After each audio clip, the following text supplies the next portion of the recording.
अस्सलाम वालेकुम।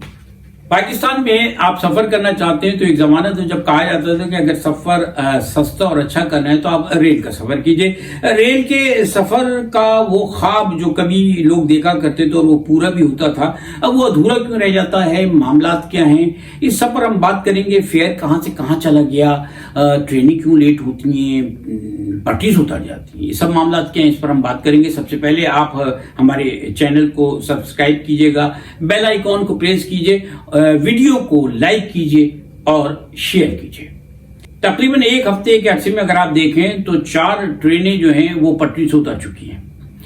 पटरी से ट्रेनों को उतरना ये हादसा नहीं बल्कि बड़ा अलमनाक हादसा होता है जो पाकिस्तान में एक रूटीन बन चुका है। इसकी वजह कुछ और हो ना हो, लेकिन ये जरूर है कि रेलवे का महकमा पटरी से उतर चुका है।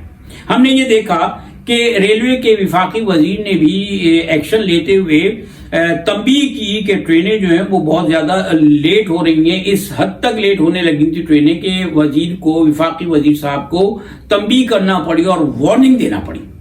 पाकिस्तान में ट्रेनों का लेट होना तो एक ज़रबुल मिस्ल बन गया था, लेकिन इतना लेट होना जो है कि आप मिसालों से भी आगे चले जाएं वो काबिल कबूल नहीं हो। एक जमाना था कि पाकिस्तान में रेलवे का सफर सस्ता सफर शुमार होता था, लेकिन अब रेल के किराए वक्त के साथ साथ इतने बढ़ा दिए गए हैं कि अब लोग जो है बसों की तरफ और दूसरे ट्रांसपोर्ट की तरफ जाना शुरू हो गए हैं। रेल के सफर को अब तरजीह नहीं देते। उसकी वजह रेलवे के हादसा भी हैं और उसकी वजह ये भी है कि रेल का सफर अब आरामदेह नहीं रहा। एक रेल के जो पायलट हैं, जिसको आप लोग ड्राइवर कहते हैं आमतौर पे, लेकिन रेलवे की लैंग्वेज में पायलट का इस्तेमाल होता है, उन्होंने ये कहा कि आप जो है वो रेलवे के मुलाजमीन से, खासकर इंजन वाले मुलाजमीन से पूछिए कि हमारी पटरियों की सूरत हाल क्या है।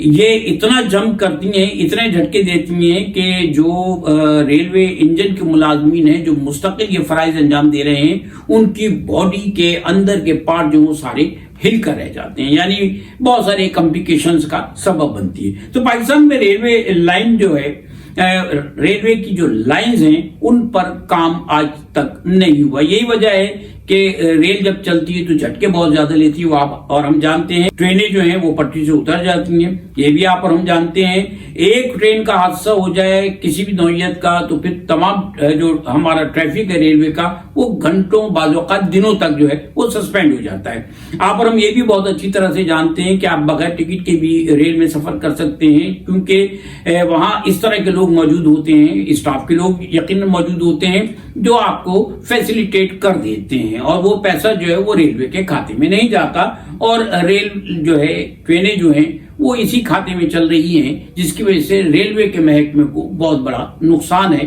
और इस नुकसान का बार बार इजहार भी किया जाता है। पाकिस्तान में प्राइवेट सेक्टर इन ट्रेनों से कमा सकता है, प्राइवेट सेक्टर की ट्रेनें जो अच्छी हालत में रह सकती हैं, लेकिन जो सरकारी रेलवे का महकमा है उसके तहत चलने वाली जो ट्रेनें हैं वो आमतौर पर इतने अच्छे तरीके से नहीं चलती। एक खबर और भी हमारे सामने आई थी कि नई ट्रेनों के नाम पर बाज़ जगह जो है वो डब्बे लगाकर इस तरह से ट्रेनें बना दी गई हैं कि वो या तो हफ्ते में 1 दिन 2 दिन चलती हैं या फिर उनको वहां से सस्पेंड कर दिया जाता है और उनके बड़े मसाइल रहते हैं। उस खबर की डिटेल सिर्फ ये है कि जबरदस्ती की बात जो है वो रेलवे सर्विसेज जो है, यानी नई ट्रेनें चलाने की कोशिश की गई 2-3 डब्बों वाली, और उनका जो है कोई जो है वो वाज़ेह तौर पर जो है उनका रिजल्ट नहीं आया है। तो आवाम के साथ एक तो रेलवे के फेयर के एतबार से, किराए के एतबार से जो कुछ हो रहा है उस पर नजर ثانی की जरूरत है। रेलवे के मुलाजमीन जो हैं उनके हुकूक के मामलात और उनके वाजबात के भी बहुत सारे मामलात हैं। हुकूमतें जब तक तवज्जो नहीं देंगी तो पाकिस्तान में हवाबाजी की तरह, एयरलाइंस की तरह रेलवे का महकमा जो है वो भी खत्म हो जाएगा और हमें किसी और मुल्क की मदद लेना पड़ेगी कि वो पाकिस्तान में रेलवे के निज़ाम को चला सके। याद रखिएगा कि पाकिस्तान में खानेवाल से लेकर लाहौर तक रेलवे का जो है वो इलेक्ट्रिक इंजन किसी जमाने में चला करता था, ये पुरानी बात हो गई, हमें उससे बहुत आगे आ जाना चाहिए था। लेकिन आज तक हम लाहौर से आगे, लाहौर से पेशावर तक डबल लाइनिंग कर सके 78 साल गुजर जाने के बावजूद। तो हमें सबसे पहले موٹر وے ہم ضرور بنائیں، دوسرے کام ہم ضرور کریں، دعوے بھی ضرور کریں، چاہے ان کو پورا کریں یا نہ کریں، لیکن ایک بہت بنیادی ضرورت ہے جس کا اسٹرکچر ہمارے پاس موجود ہے۔ اسٹرکچر کے ساتھ جو کچھ گورے ہمیں دے کر چلے گئے تھے وہ تو ہمارے پاس موجود ہے، اب اس کو تباہ نہ کریں۔ اور یہ جو ایک طریقہ کار ہے نا کہ جو پیسہ لگانا ہے لاہور پہ لگانا ہے، تو خدا را پاکستان کو لاہور سے باہر نکل کے بھی دیکھیے، لاہور کا اسٹیشن جس طرح سے جدید بنا دیا گیا ہے، کسی ایئرپورٹ کی طرح بنا دیا گیا ہے، اسی طرح سے آپ کوشش کیجئے کہ یہ جو انٹرنیشنل سٹی ہے آپ کا، پاکستان کا سب سے بڑا شہر ہے کراچی، اس پر بھی ایک نظر کرم کر لیجئے۔